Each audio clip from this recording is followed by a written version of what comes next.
Today I'm in Melbourne, just arrived, and I'm going to a swap meet, so I'm not sure what it's going to be like. It's not a car swap meet either, it's not car parts, it's tattoo related. It's a buy, sell and swap. I'm at the black mark now, here it is here. Got a picture of me on the wall, because I'm going to do a little bit of a talk about the days of tattooing in King's Cross and when I first arrived in Australia. So there's a lot of people starting to turn up. We're going to get things rolling in a minute, I guess. A couple of nice cars and bikes here as well.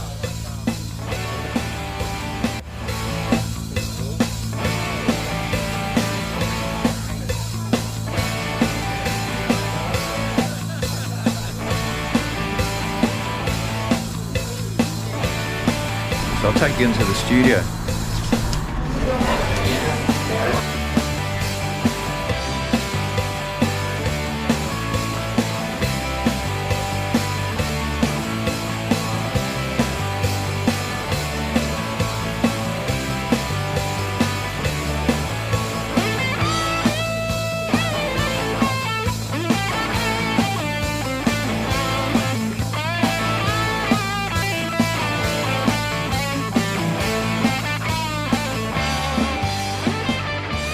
There's a few photos, but not that many. Chris told me that if he hadn't walked into King's Cross with a camera, they would have bashed him. So we'll probably start with this photo, I think, because that's a young Chris Cashmore with tattoos on his face. Do you want to explain what's actually happening here and how old you are and how you came to have teardrops and a cross and good? In this photo here, I was 16 years old. In New Zealand, growing up in South Auckland, pretty rough sort of place to grow up as a young white guy. So I figured, if every criminal's got tattoos, I'll blend in if I put a cross on my forehead. And then I worked out later, teardrops on the eyes means you've done some heavy shit, so I did that as well. And I only had them for 2 years. I was working at the railways, and we had a medical centre there, and I went in there just for a tablet for a headache or something like that, and the doctor, he spotted me and said, I can get rid of them for you. I'm like, I sort of liked them, but he said, you know what, I'll give you 2 weeks off full pay and I'll cut them out for you. So he sliced them open and just stitched them up, and the tattoos sort of disappeared. And I've always thought, should I put them back, but I'm not going to. But yeah, I was 16 years old there. I did my first tattoo when I was probably 10 and a half years old. Parents hated it, but I used to wear a long sleeve shirt everywhere because I thought my school teacher was going to be wild with me, not my parents. So that's where it all started, I guess. There's photos of you, we don't have any here, but photos of you with your hand tattoo. Do you want to explain a bit about that? Because there was no other tattoos on your arm from what I could tell, it was just a hand? I had crosses and question marks on my arm. That's what I was best at drawing at the time. And then, at the same age, I thought, well, the criminals got hand tattoos, so I blacked out both of my hands, and when I would ride the bus each morning with my arms up like that, I felt part of the crew, and I got left alone. Did you do your face patch yourself, Chris? Yeah, in the mirror. Yeah. So how did it all start? Like, how did you go, I want to do this as a job? Like, what was that process about? I always wanted to do tattoos, but I didn't know when. But I was building tattoo machines at 16, wind-up ones out of clocks. And every one I'd make, the criminals would take off me and they'd end up in jails. And they'd say, make another one. So I kept making these wind-up clock tattoo machines. I didn't even know if I was ever going to be a tattooist, to be honest. And I was with a girl, she was my girlfriend at the time, and her parents kept travelling overseas, and I would ask, can you bring some tattoo equipment back? They never would. So I just forgot about tattooing for a few years. And then I got with a girl, and she was covered in tattoos, and I thought, I want to be like that. That's pretty cool. What year is this, Chris? This would have been 82 maybe. I had full sleeves at 17, so I had tattoos, but I had no idea I was going to be a tattooist. I got with her, and her husband, or ex-husband, was a tattooist in King's Cross. So I kept saying to her, I want to be a tattooist, and I'm going to go and meet your husband. And no lie, she kept saying to me, I'd go on about it all the time. She'd say, if you ever meet him, he's going to kill you. What the fuck are you talking about? And I said, well, I want to be a tattooist. She said, all right, I'll tell you what we'll do. I've got a friend that's over in India at the moment, tattooing. He's heavy into the drugs. When he gets back, he'll get on the drugs and you can buy his equipment. So I was like, this is going to be good. When's he coming back? And sure enough, he came back. I managed to buy all his equipment for $1,000, which turned out to be Philip Liu's tattoo equipment, because he was working with Philip Liu in India. So anyway, I got this tattoo equipment, started doing tattoos, wasn't very good at it. I kept saying, I'm going to go to Australia and meet your husband. So what happened then, we ended up splitting up. I did a few tattoos here and there at home, whatnot, going to people's places. What happened next? Let me think. That's right. I'd done about half a dozen tattoos, and my friend said to me, why don't you go and help the tattooist up the road, because he's punched the window in, he's cut all his arm, he needs help. I thought, I'm going to go up there and going to work for him. So I went up there. He wasn't there, but Steve Ma Ching, I don't know if you know Steve Ma Ching, he was there tattooing in Ernie's shop, a place called Papatoe. I went up there and I said, I heard the tattooist has hurt himself and he might need help. He goes, well, who are you? Are you a tattooist? I said, sort of. And he said, well, do you have any equipment? And I said, yeah, I've got equipment. He said, well, go and get it. So the next day I brought all the equipment up there, and he's looking at it going, this is pretty good. This is good stuff. And he put the machine on his power pack, and it ran way better than the power pack I had. The thing I had was like a train set thing. I'm like, fucking hell, that sounds really good. I said to him, my power pack doesn't sound as good as that. He said, I tell you what, you buy me a new power pack from J-Car or Dick Smith, whatever it was, and I'll give you my power pack. And I thought, yeah, I'll do that. So I started, and I looked at it, and it had, I turned it over, and it was bullshit, but it had Ed Hardy written on there. And I didn't know who Ed Hardy was, didn't know who Philip Liu was. So anyway, we became great friends, really good friends. He was teaching me a little bit about tattooing, because he thought I could already tattoo. It turned out he worked it out pretty quick, though I wasn't that good at it. He got me to a stage where I was doing all right, and we worked together in this little marketplace in Auckland. It was called Queen Street Market. And after about 6 months of working there, he said, have you ever been to Rob Krause's shop? I don't know if anyone's heard that name, Rob Krause. He's passed away. And I said, no, I've never been there, never met the guy. He said, well, come with me, we'll go and have a look at his shop. So we went down there. Rob's tattooing a girl, nice looking girl from Australia. And I said to her, when you're finished here, why don't you come up to our shop? And so she walked in, and I'm like, holy hell, here we go. And she had a little daughter with her, and I took them to the zoo and all this sort of thing. Charmed her. And then she said, why don't you come to Australia? And I'm like, for a holiday. I'm like, okay. So I planned this holiday, and I'm thinking, I'm going to go and meet, I won't say her name, but I'm going to go and meet her husband. Because my sister was living in Australia at the time in Sydney. I thought, well, I'll go and stay there, and I'm going to go and meet Nick, his name is. Nick Tuliakis. So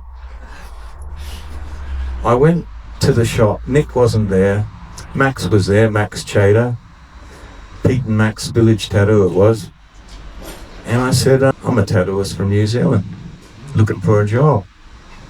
And they said, well, we need someone to help at the moment. And I said, does Nick work here? And they're like, yep. Where is he? He's on holiday. I'm like, this is good. I got the job. He's on a month's holiday on a cruise. When he comes back, every day he said to me, you probably know my wife. I'm like, nah. He would explain her every day what she looked like. He'd show me pictures every day. This went on for about 8 months, I reckon. And I say, Nick, I don't know who she is. I've got no idea. And one day I thought, I can't deal with it. It's going to kill me, but I have to tell him. So I went to work. I said, Nick, I've got something to tell you. What's that? What's that, champ, he'd say. I said, I know your wife. He's like, do you? How is she? I said, oh my God, he's not killing me yet. And he loved it. He loved the fact that I knew her and had her phone number. So we rang her up. Honestly, he didn't want to kill me at all. So I rang her up and said, you won't guess who I'm with? Your husband. She's like, anyway, turned out I got them back together for about 3 days. She flew over. First few hours they were getting on really well, and then that turned to shit, and she left and went back to New Zealand, and Nick and I continued working. He loved it. What have you got to tell us about the cross, Chris? You know, it's a pretty seedy time in Australian gangster history, I suppose. Oh, bro. One night, finished my shift, walking down the cross, cop pulls me over.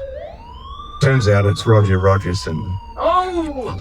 Searched me, took my money. He had $2,000 of my money in his pocket.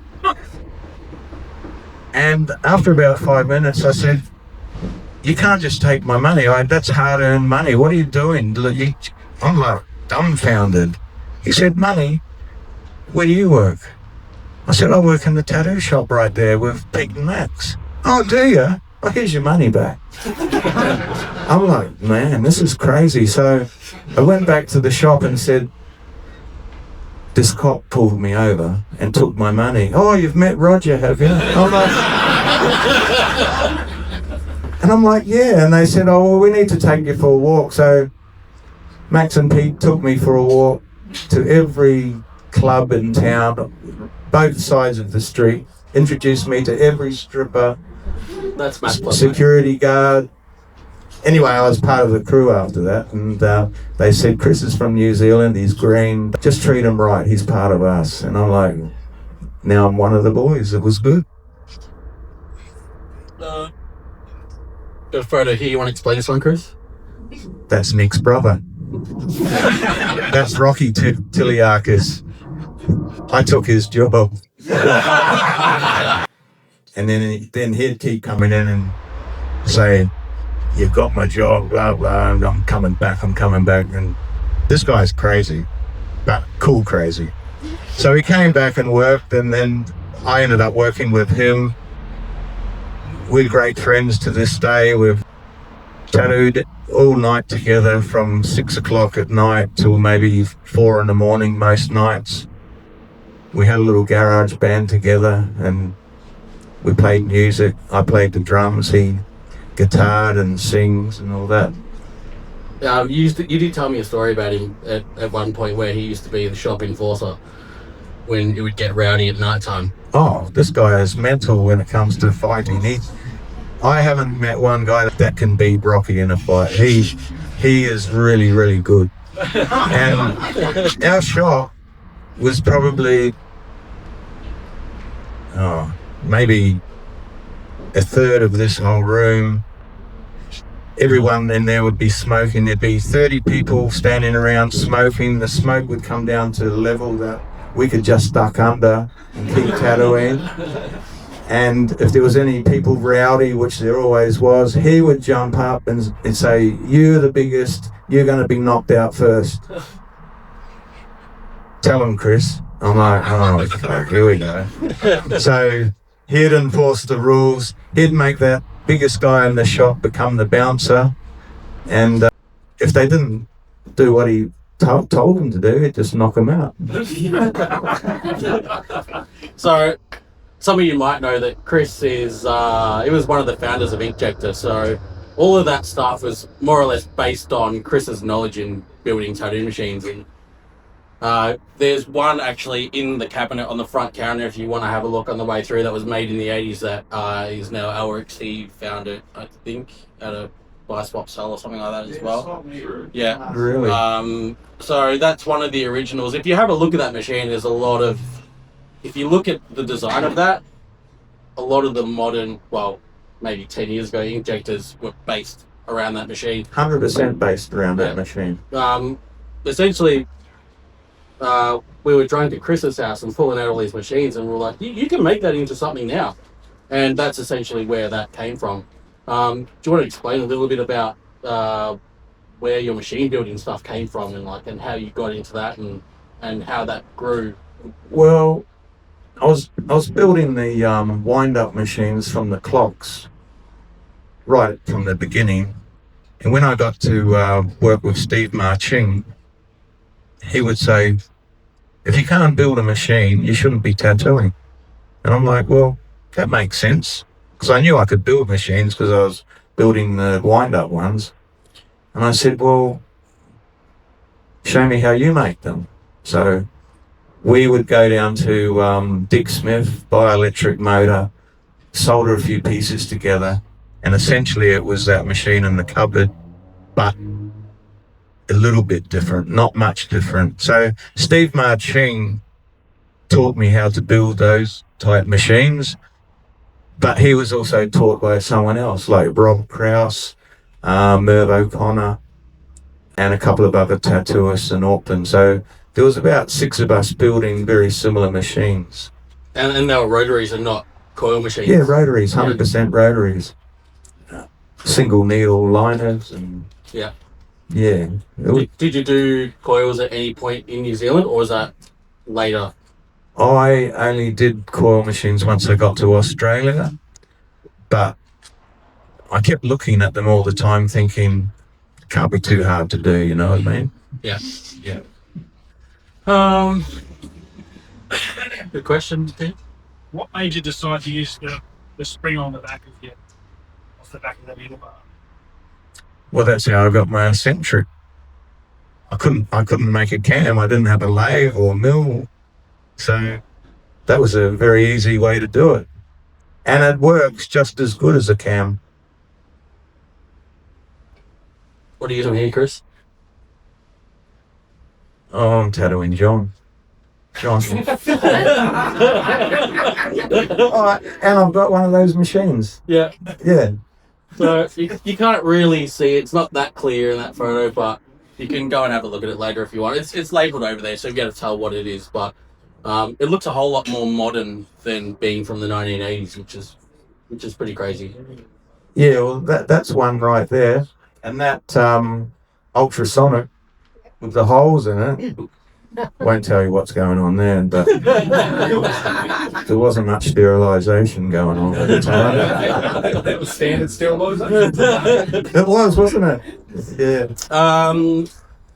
Probably just ask you one more question, and then if there's any questions from anyone else. Okay.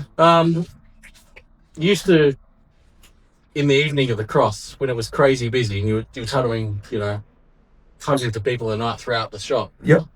You used to race each other or have competitions.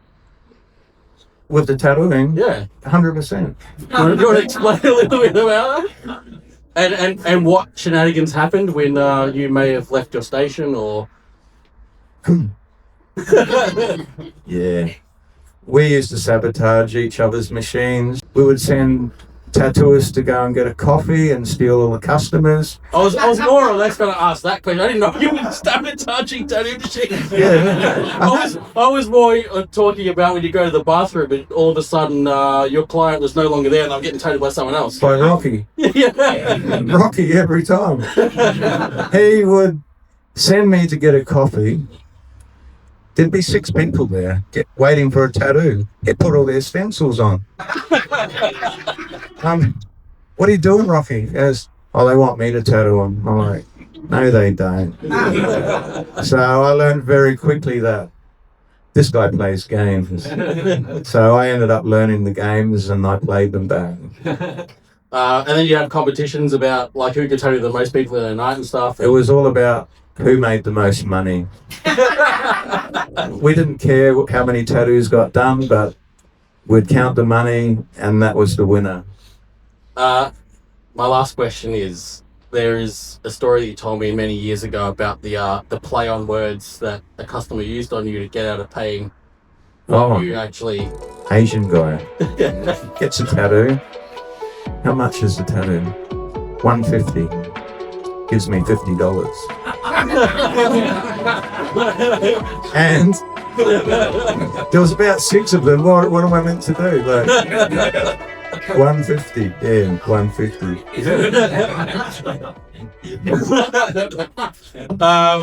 Is there anything else you want to chat about? Is there anything that you could think about? Maybe some questions if there's any.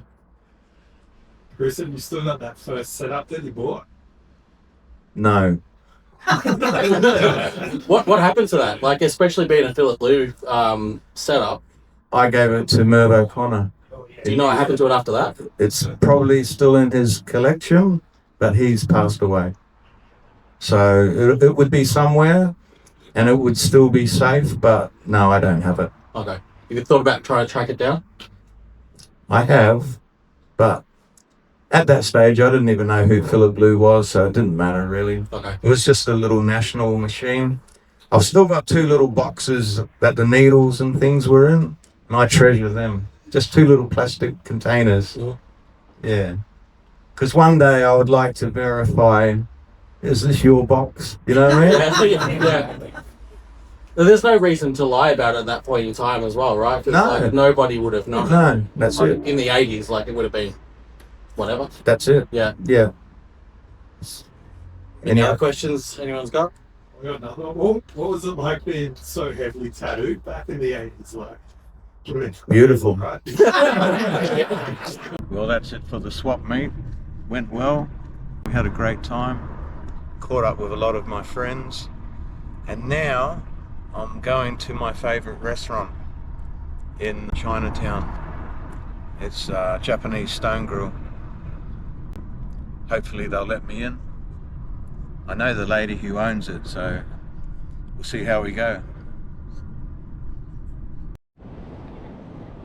Just walking down Chinatown now to the Japanese Stonegrill. It's my favourite restaurant. Here it is here.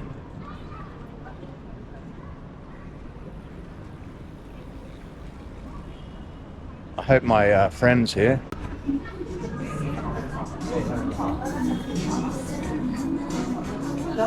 Hello. How are you, my friend? Good. Do you have a table for one? Yeah, of course. You just come to visit? Yep, just to Oh, see thank you. you. Thank you. Thank you very much. First dish is sashimi. Look at this. Looks awesome, eh? Next on the list is scallops. Check these out.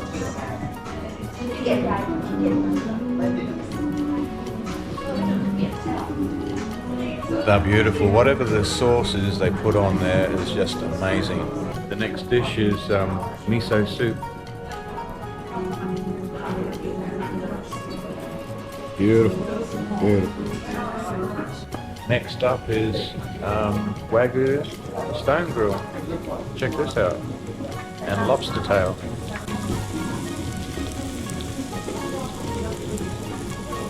How good does that look? Yummy.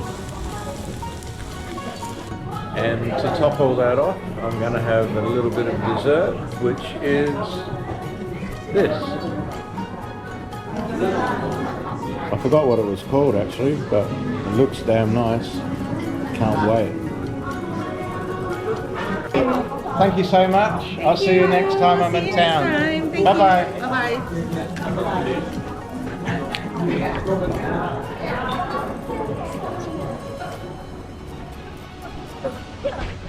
That was that. Dinner's done. What a good dinner that was. My day in Melbourne is over. Now time to head to the airport, fly back to Canberra.